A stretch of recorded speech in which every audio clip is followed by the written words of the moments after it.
എൻ്റെ ശരീരത്തിൽ സ്വാമി വന്ന് പോകുമ്പോൾ നമുക്കൊരു സിദ്ധി ലഭിക്കുന്നുണ്ട്. അത് ആൾക്കാർ വിശ്വസിച്ചാലില്ലെങ്കിലും പലരുടെയും ഫ്യൂച്ചർ നമുക്കറിയാം. അവരെപ്പം മരിക്കുമെന്ന് പറയുന്ന രീതിയിലുള്ള സ്വപ്നങ്ങൾ നമ്മൾ കാണും.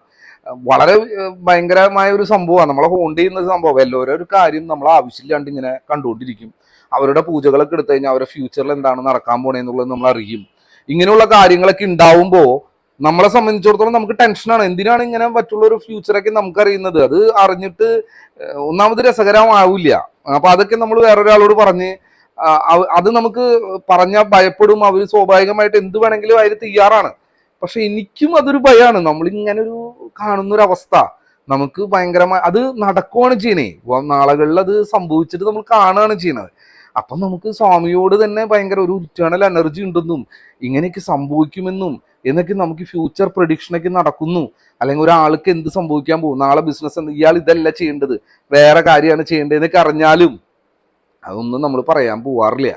കാരണം ഒന്നാമത് ഇത് പറഞ്ഞു കഴിഞ്ഞാൽ തന്നെ ആരും വിശ്വസിക്കുന്നില്ല എന്നാണ് എനിക്ക് തോന്നുന്നത്.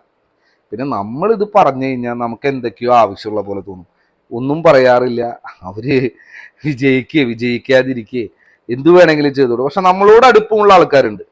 അവര് നമ്മുടെ അടുത്ത് വന്നിട്ട് ചോദിക്കുമ്പോൾ ഞാൻ അവരെ ഗൈഡ് ചെയ്യാറുണ്ട്. അവരോട് പറയാനുള്ളത് പല രീതികളിലും പറയാറുണ്ട്. ഈവൻ പൂജകളെ കുറിച്ച്, സ്വാമിക്ക് വേണ്ടിയുള്ള ഏത് ഇഷ്ട വഴിപാട് അതെങ്ങനെയൊക്കെ ഞാൻ ചെയ്യേണ്ടതെന്ന് പോലും എന്നോട് ചോദിച്ചാൽ പോലും ഞാൻ പരമാവധി പറയാറില്ല ആൾക്കാരുടെ അടുത്ത്. കാരണം ഇതിനൊക്കെയും പണം ചെലവുണ്ടാവും, നമുക്ക് പൈസയ്ക്ക് വേണ്ടിയിട്ടാണെന്നൊന്നാണ് സ്വാഭാവികമായിട്ട് ആൾക്കാർക്ക് തോന്നുള്ളൂ. പിന്നെ എന്നെ സംബന്ധിച്ചിടത്തോളം എനിക്ക് ഇമേജ് ഒരു പ്രശ്നമല്ല. നമ്മളെ പറ്റി നല്ലത് പറഞ്ഞാലും നമുക്ക് പ്രശ്നമില്ല, മോശം പറഞ്ഞാലും കുഴപ്പമില്ല. കാരണം എന്താണെന്നറിയും, ഞാനൊരു മനുഷ്യനാണ്. എനിക്ക് നല്ല വശമുണ്ട്, മോശവശമുണ്ട്. ഇപ്പൊ നമ്മൾ ഏതെങ്കിലും ഒരു റെപ്യൂട്ടഡ് ആയിട്ട് ഒരു പൊസിഷനിൽ ഇരിക്കുമ്പോൾ നമുക്ക് എന്തെങ്കിലും ഒരു നന്മ ചെയ്യണമെങ്കിൽ പോലും കുറച്ച് ആൾക്കാരെ വെറുപ്പിക്കാണ്ട് നമുക്ക് നന്മ ചെയ്യാൻ പറ്റില്ല.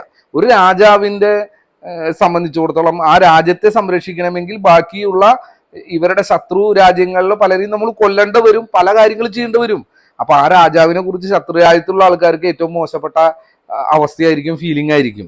പക്ഷെ രാജാവ് നല്ല എന്ന് പറയുന്ന കുറെ ആൾക്കാരും ഉണ്ടാവും. അപ്പൊ നമ്മളെ സംബന്ധിച്ച് നമ്മുടെ ഇവിടെ വരുന്ന ആൾക്കാരെ സേഫ് ആക്കുക. അവർ എന്ത് പറഞ്ഞാലും അവർ പല പ്രശ്നങ്ങളും പറയാറുണ്ട്. അവരെ ഉപദ്രവിച്ചുള്ള ആൾക്കാരുടെ കുറിച്ച് പറയാറുണ്ട്, അവരനുഭവിക്കുന്ന വിഷമങ്ങളെ കുറിച്ച് പറയാറുണ്ട്. അതിനൊക്കെ അവർക്ക് സൊല്യൂഷൻ വേണമെന്ന് പറയും. ഞാൻ സ്വാമിയോട് ഞാൻ പ്രാർത്ഥിക്കാറുണ്ട്, അവർക്ക് അനുഭവങ്ങൾ ഉണ്ടാവാറുണ്ട്, അവർ വരാറുണ്ട്. ഇതാണ് എൻ്റെ ഒരു ജീവിതം എന്ന് പറയുന്നത്. ഇപ്പൊ എന്നെ സംബന്ധിച്ചിടത്തോളം ഭയങ്കര തിരക്കാണ്. എന്നെ സംബന്ധിച്ചിടത്തോളം എന്തുകൊണ്ടാണ് ആൾക്കാർ വരുന്നതെന്നുള്ളത് എനിക്കും അറിയില്ല. ഞാൻ ഞാൻ പ്രചരിപ്പിക്കുന്നുണ്ട്. പക്ഷെ എന്നാലും ആൾക്കാർ വരാറുണ്ട്, ആൾക്കാർ എന്നോട് സംസാരിക്കാറുണ്ട്. അവർ ഭയങ്കര ഹാപ്പിയാണ്, അവരുടെ ജീവിതത്തിൽ മാറ്റങ്ങൾ ഉണ്ടാവുന്നുണ്ട്. എല്ലാവരും വിജയിക്കട്ടെ, എല്ലാവരും ഹാപ്പി ആവട്ടെ. ഇതൊക്കെയല്ലേ ജീവിതത്തിൽ. എല്ലാവരും മരിച്ചു പോകുന്ന ആൾക്കാരാണ്. ആർക്കും അറിയില്ല എന്നാണ് മരിക്കുക.